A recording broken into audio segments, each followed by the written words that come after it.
जीवन में ज्यादा रिश्ते होना जरूरी नहीं, पर जो रिश्ते हैं उसमें जीवन होना जरूरी है। जिंदगी की हर सुबह कुछ शर्तें लेकर आती है और हर शाम कुछ तजुर्बे देकर जाती है। तूफान भी आना जरूरी है जिंदगी में, तब जाकर पता चलता है कौन हाथ छुड़ाकर भागता है और कौन हाथ पकड़कर। सोच का ही फर्क होता है, वरना समस्याएं आपको कमजोर नहीं बल्कि मजबूत बनाने आती है। अकेले हो तो विचारों पर काबू रखो और सबके साथ हो तो जुबान पर काबू रखो। कोई भी रिश्ता अपनी मर्जी से नहीं जुड़ता, क्योंकि आपको कब कहां किससे मिलना है यह ऊपर वाला तय करता है। मान और सम्मान की लड़ाई में कभी अकेले रहना हो तो रह लेना, लेकिन किसी के सामने खुद को टूटने मत देना, क्योंकि जब खुद का सम्मान करोगे तभी दूसरों से सम्मान पाओगे। दिल साफ और मकसद सही हो तो यकीन रखो किसी न किसी रूप में ईश्वर आपकी मदद करते हैं। कभी भी किसी पे आंख बंद करके भरोसा ना करें, क्योंकि दुनिया इतनी भी अच्छी नहीं है कि आपके भरोसे को कायम रख सके। खत्म तो सब धीरे धीरे होता है, बस पता अचानक लगता है। मुश्किल वक्त दुनिया का सबसे बड़ा जादूगर है, क्योंकि वह एक पल में आपके चाहने वालों के चेहरे से नकाब हटा देता है। गलती जीवन का एक पन्ना है, लेकिन रिश्ता पूरी किताब है। जरूरत पड़ने पर गलती का एक पन्ना फाड़ देना, लेकिन एक पन्ने के लिए पूरी किताब को मत खोना। किरण चाहे सूर्य की हो या फिर आशा की, जीवन के सभी अंधकार मिटा देती है। सब्र और सच्चाई एक ऐसी सवारी है जो कभी अपने सवार को गिरने नहीं देती, ना किसी के कदमों में ना किसी के नजरों में। अकेले चलना और आगे बढ़ते रहना आसान नहीं होता, लेकिन अगर हार ना मानी जाए, अपने आप को धोखा ना दिया जाए, तो आखिर में एक बेहतरीन कामयाबी हासिल होकर ही रहती है। अकेले चलना बहुत मुश्किल होता है, बहुत ही ज्यादा मुश्किल, लेकिन अकेले उठाया हुआ हर एक कदम तुम्हारे इरादों को मजबूत बनाता है, तुम्हारे व्यक्तित्व को निखारता है। श्री कृष्ण कहते हैं, हर वो इंसान जो अपनी लड़ाई अकेले लड़ रहा है, अपना रास्ता अकेले तय कर रहा है, लोगों की कड़वी और चुभती हुई बातों को अकेले सह रहा है, बस अपने रास्ते पर चलते रहो और आगे बढ़ते रहो। मैं तुम्हारा साथ अवश्य दूंगा। जिंदगी कमाई दौलत से नहीं मापी जाती, अंतिम यात्रा की भीड़ बताती है कि कमाई कैसी थी। सत्य केवल उनके लिए कड़वा होता है जो लोग झूठ में रहने के आदी हो चुके हैं। जिंदगी में जीतने के लिए जिद होनी चाहिए, हारने के लिए तो एक डर ही काफी है। भरोसा रखिए, जब हम किसी का अच्छा कर रहे होते हैं तो हमारे लिए भी कुछ अच्छा हो रहा होता है। सही फैसला लेना काबिलियत नहीं है, फैसला लेकर उसे सही साबित करना काबिलियत है। जैसे उबलते पानी में परछाई कभी नहीं दिखती, ठीक उसी प्रकार परेशान मन में भी समाधान नहीं दिखते। शांत होकर देखिए, सभी समस्याओं का हल मिल जाएगा। संसार में कोई भी मनुष्य सर्वगुण संपन्न नहीं होता, इसलिए कुछ कमियों को नजरअंदाज कर रिश्ते बनाए रखिए। जब किसी को किसी से रिश्ता खत्म करना होता है तो सबसे पहले वो अपनी जुबान की मिठास खत्म कर देता है। आंखों में नींद बहुत है पर सोना नहीं है, यही समय है कुछ करने का, इसे खोना नहीं है। श्री कृष्ण कहते हैं, ना किसी के अभाव में जियो, ना किसी के प्रभाव में जियो, यह जिंदगी है आपकी, अपने स्वभाव में जियो। रिश्ते को इस तरह से बचा लिया करो, कभी मान जाया करो, कभी मना लिया करो। मौन रहना एक साधना है और सोच समझकर बोलना एक कला। जो व्यक्ति स्पष्ट, साफ और सीधी बात बोलता है, उसकी वाणी तीव्र एवं कठोर जरूर होती है, लेकिन ऐसा व्यक्ति कभी किसी को धोखा नहीं देता। जो प्राप्त है वही पर्याप्त है। इन दो शब्दों में सुख बेहिसाब है। कर्म बहुत ध्यान से कीजिए, क्योंकि ना तो किसी की दुआ खाली जाती है, ना किसी की बद्दुआ। कभी याद रखना कि अगर ये दुनिया भेड़ियों का एक जंगल है तो तुम उन भेड़ियों के राजा हो। कहते हैं कि शिकार की तलाश में निकला भेड़िया उन भेड़ियों से ज्यादा भूखा होता है जिन्होंने अपने शिकार को पा लिया हो। तो तुम्हें बस इसी भेड़िए की तरह बनना है जो अपने शिकार की तलाश में भूखा हो।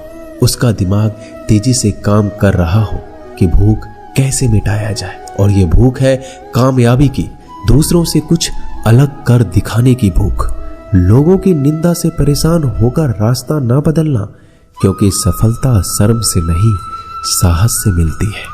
जीवन में आपको रोकने टोकने वाला कोई है तो उसका एहसान मानिए, क्योंकि जिन बागों में माली नहीं होते वह बाग जल्दी उजड़ जाते हैं। जो लोग मन में उतरते हैं उन्हें संभाल कर रखिए, जो लोग मन से उतरते हैं उनसे संभल कर रहिए।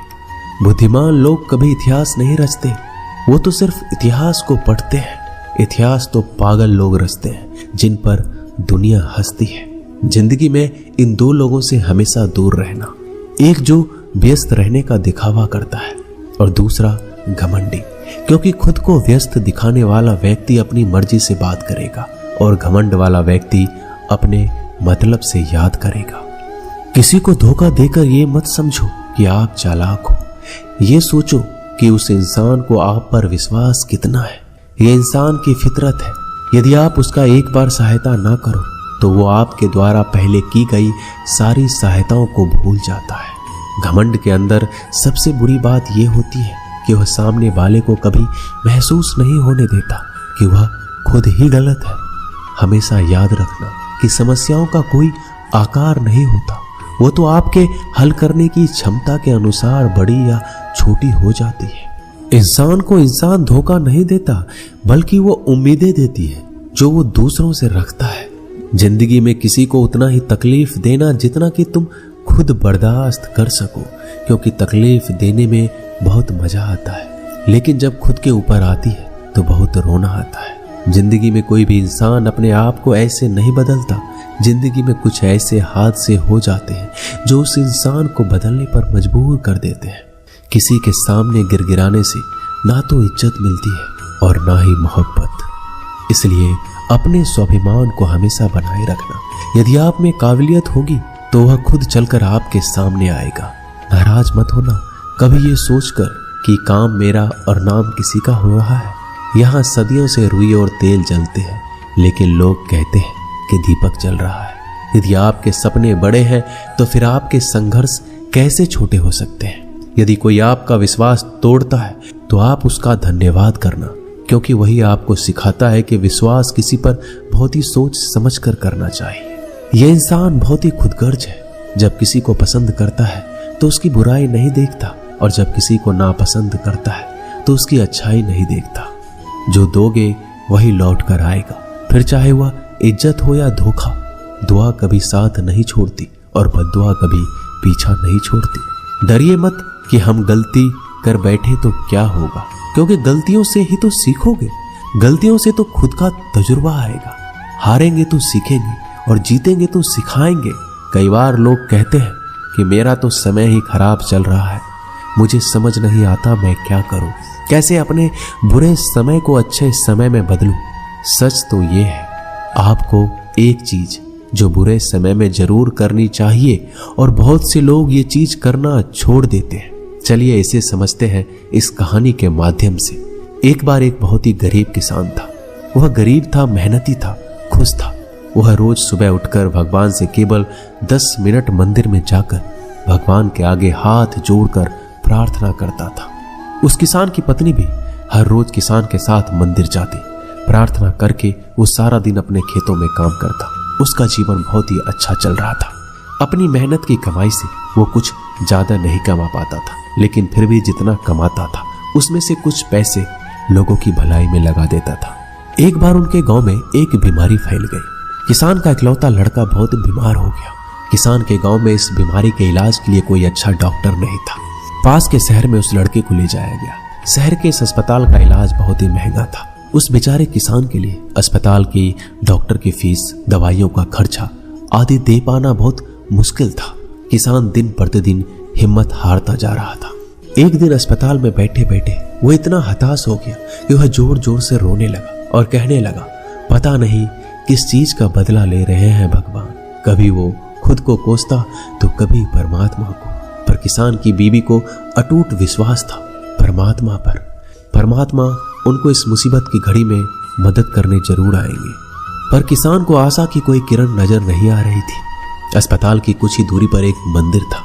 किसान की पत्नी उस मंदिर में हर रोज प्रार्थना करने जाती। पर किसान का दिल नहीं करता प्रार्थना करने को। डॉक्टर ने किसान से कहा उसके बच्चे के इलाज के लिए 10,000 की आवश्यकता है, पर किसान के लिए इतनी बड़ी रकम इकट्ठा कर पाना असंभव था। किसान की पत्नी अब भी मंदिर जाती थी। वो भगवान के आगे हाथ जोड़कर प्रार्थना करती कि उसका पुत्र ठीक हो जाए। एक दिन मंदिर में एक सेठ आया। उसने किसान की पत्नी को कहा कि उसने किसान की बात उस दिन अस्पताल में सुनी जिस दिन किसान रो रहा था। सेठ ने बताया उस दिन सेठ की पत्नी भी अस्पताल में थी। अब वो पूरी तरह से ठीक हो गई है और घर चली गई है। सेठ को बातों ही बातों में पता चल गया कि किसान को 10,000 की आवश्यकता है, तो सेठ ने तुरंत अपने जेब से पैसे निकाल कर देते हुए कहा कि उसके पास इस समय 10,000 ही है और वो रख ले। साथ में सेठ जी ने कागज पर अपना पता लिखते हुए कहा अगर आपको और पैसों की आवश्यकता हो तो बेहिचक मांग लेना।